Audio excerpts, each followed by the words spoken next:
Gold, trusted gold buyers. మీరు తాకట్టు పెట్టిన బంగారాన్ని విడిపించి ఈ రోజు ఉన్న మార్కెట్ ధరకు కొనబడను.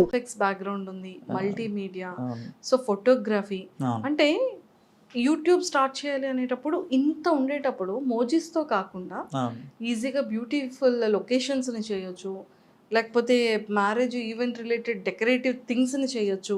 అంటే కెమెరాకి సంబంధించిన బ్యూటీతో విఎఫ్ఎక్స్ని యాడ్ చేసి ఇంకా ఎక్సలెంట్ విజువలైజేషన్స్తో చేయొచ్చు.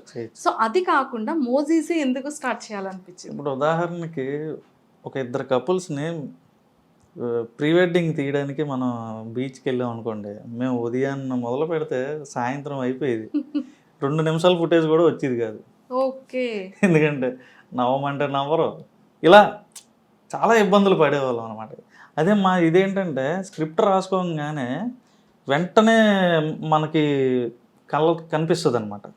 వన్స్ మేము స్క్రిప్ట్ అవ్వగొట్టేగానే ఒక 4 రోజుల్లో అవుట్పుట్ బయటకు వచ్చేస్తుంది ఇదైతే. అదే మీరు లైవ్ యాక్షన్కి వచ్చేసరికి అలా కుదరదు. సో వాళ్ళ డేట్లు సెట్ అవ్వాలి. మనం ఇప్పుడు స్టార్టింగ్ లో అంటే అందరూ అవైలబుల్ గా నేను వచ్చేస్తా అంటారండి. ఆర్టిస్టులు కావాలి, మొత్తం చాలా పెద్ద తతంగం ఉంది. మా మోజీస్ ని ఇలా వాడతారనమాట మీరు.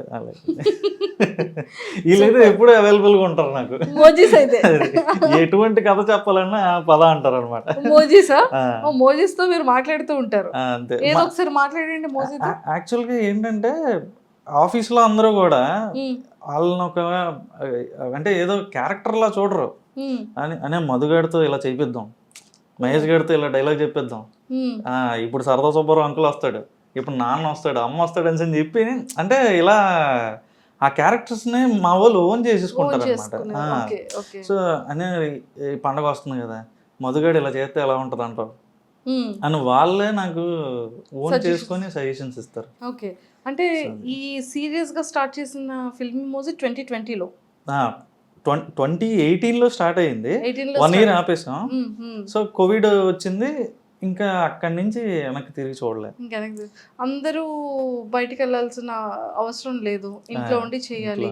దీన్ని మోజీస్ ఎలాగా యూజ్ అయ్యారు మీకు? సో మోజీస్ కి పార్టీ ఇచ్చారా మీరు? మేము చేసుకొని స్వాహా.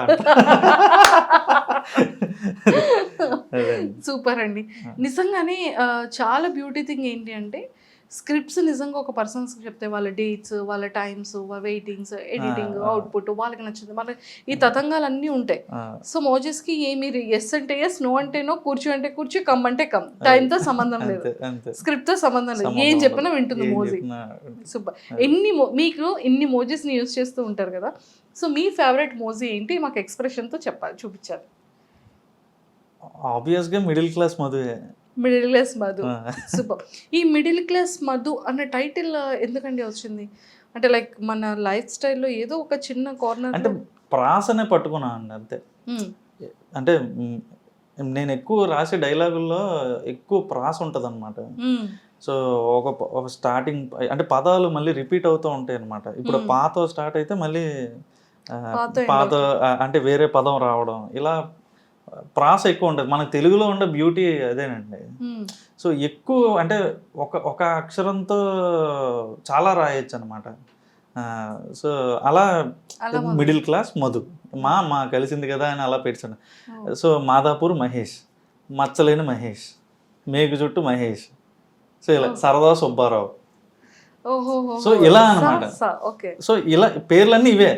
సో అలా కొంచెం నాకు తెలిసిన మిడిమిడి జ్ఞానంతో పెట్టా, కానీ అవి చాలా పెద్ద పాపులర్ అయ్యాయి. And script